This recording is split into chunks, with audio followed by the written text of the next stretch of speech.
What's going on, Sooner Nation? Normally, we talk about big offers, massive offers, and sometimes those words might be a little overused. But today, I ain't kidding y'all. Oklahoma has thrown out, I don't even know if massive is the right word because this kid is enormous and he's the best player potentially in the country in 2026.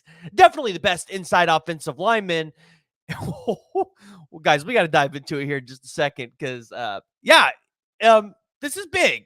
Before we do it, though, join the discussion. Jump in the comments below. Give me your thoughts. Do you guys think Oklahoma could realistically land a guy like this? And if you guys have not already, go ahead and hit that like and hit that subscribe button. All right.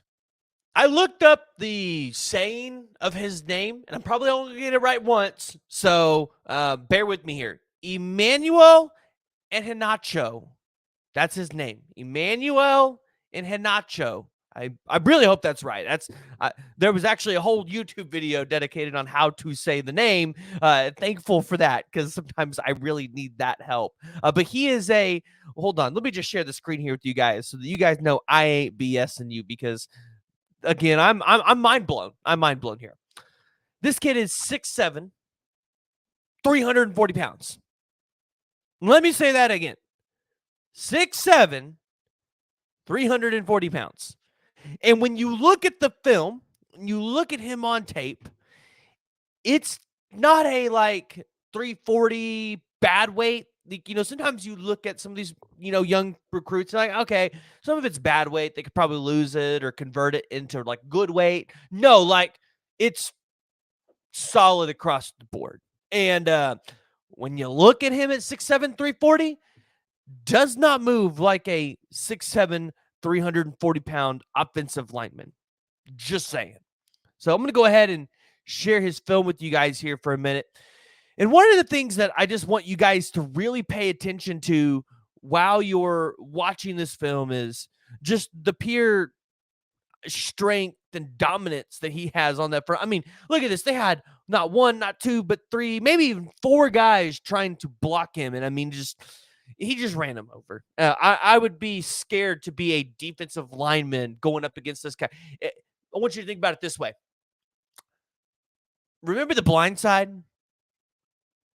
And remember there was that scene where he was going up against the defensive line, and that one kid was killing him the whole game.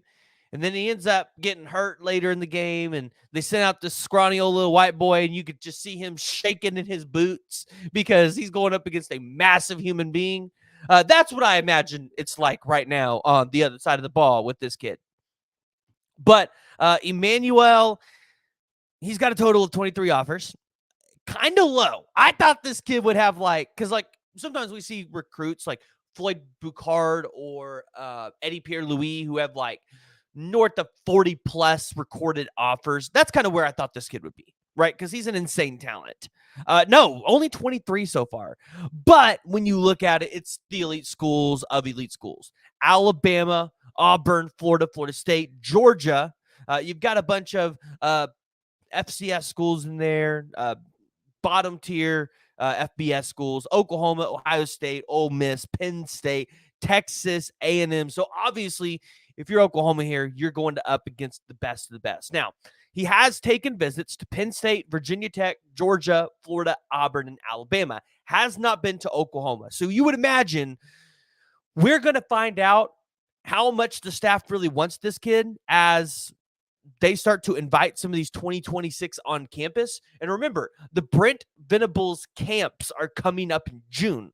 And that's when the staff is really going to identify a lot of the recruits that they want to pursue in this next class, which means I bet if Immanuel is serious about looking at Oklahoma and Oklahoma is really serious about him, they're going to try to get him on campus for these camp settings so they can see what he looks like in a drills-based setting. I don't know if they do 7-on-7s or anything like that.